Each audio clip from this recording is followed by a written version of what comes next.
And welcome back to Off the Mic here on Magic 104.9 and Sunday Morning Live. This is our show where sometimes we go beyond the program and we run out of time and we get the chance to actually continue our discussions over the internet, and we're certainly happy to have that opportunity. So we are doing Off the Mic right now. Today our guest is the Emperor. That's right, the Emperor. That is M-P-E-R-O-R, well known around the hip-hop community of St. Louis for years now. He joins us here on Sunday Morning Live and Off the Mic. Imp, how you doing? Yeah, on peace, man.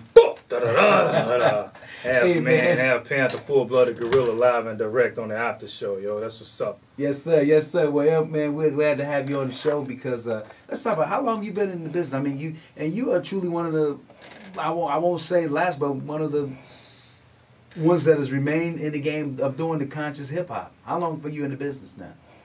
Yeah, I debuted as Emperor in '96, man, and like probably in '94. I just took some time off because I was always like practicing the skill, you know. And once I started studying about the business, I realized that an artist needs two things for sure, which is a tight management team and a tight security team. And I've been pretty fortunate to have a tight security team, but the management team has always been up and down to where I just started managing myself. Okay. Yeah. It's good. You know, it's funny on today's show we talked to Brother Bedford, who talked about entrepreneurship, talked about African American millionaires.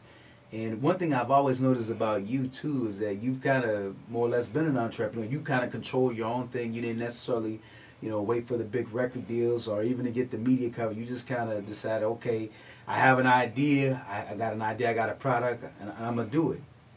Yeah, I mean, you have to move, man. When it's time to move, and be still when it's time to be still. You know, everything is definitely timing. I'm not, you know, I didn't probably make as much money as a lot of people, but I do own my masters, and I just own my product independently.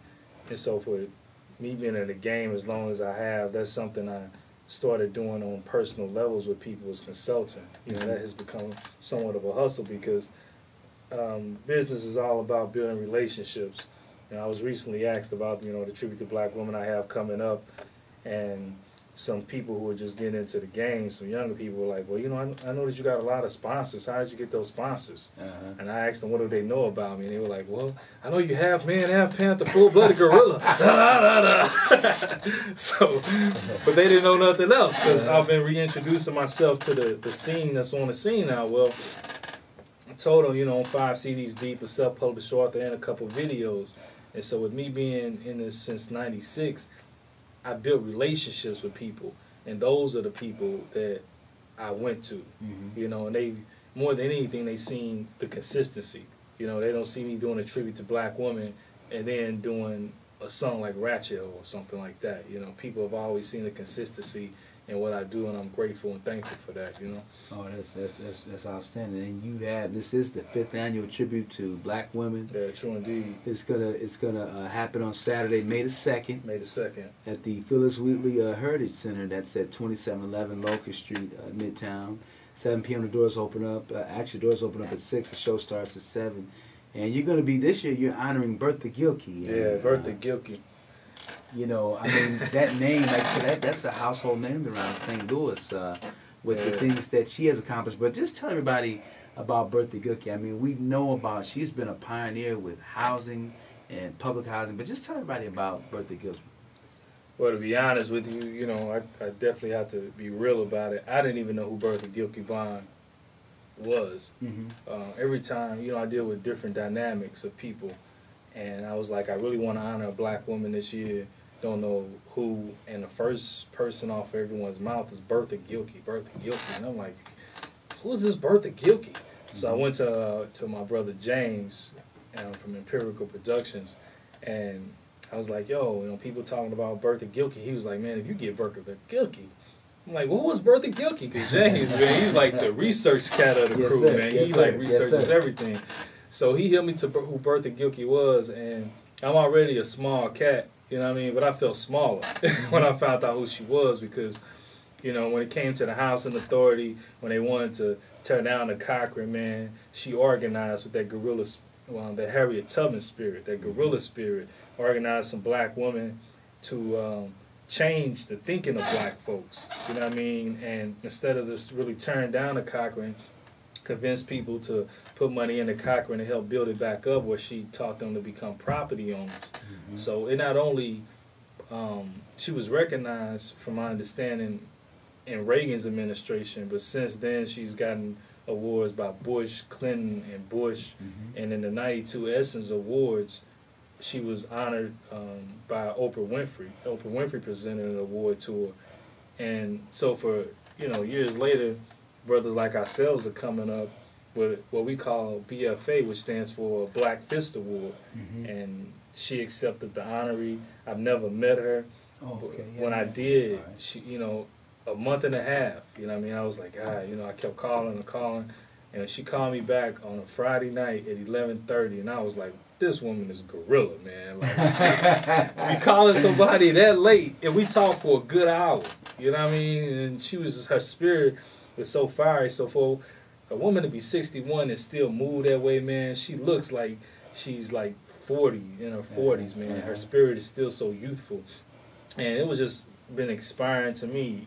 I was telling her some of the frustrations that I have just being the so-called conscious rapper who have liberating lyrics with revolutionary rap.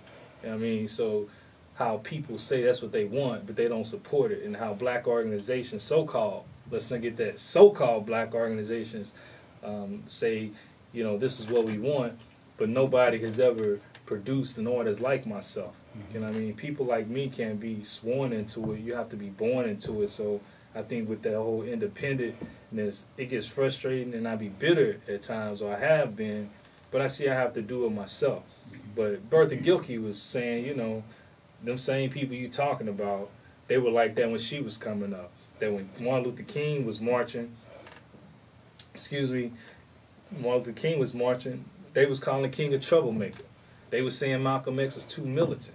This is Bertha Gilkey talking, and, she's a great elder, great queen elder. And so when Martin Luther King became an ancestor and, died, they were the first ones to hang King's picture on the wall. And she was like, it don't take no courage to hang a dead man's picture on the wall. It take courage to march with that man while he in the trenches. You understand? And so those type of organizations have always done nothing but this, man. A lot of people are constipated, and the same people constantly get awards and awards. And, this won't be the first person or the last for the Black Fist Award. What I mean? So it is something somewhat separate of the tribute, because we're going to continue to give other people Black Fist Awards, because we can't allow our elders to pass on without the youth and other people knowing who they are and what they did. We need to stop waiting till people make their transition and become ancestors to appreciate them. Give them their flowers while they're here.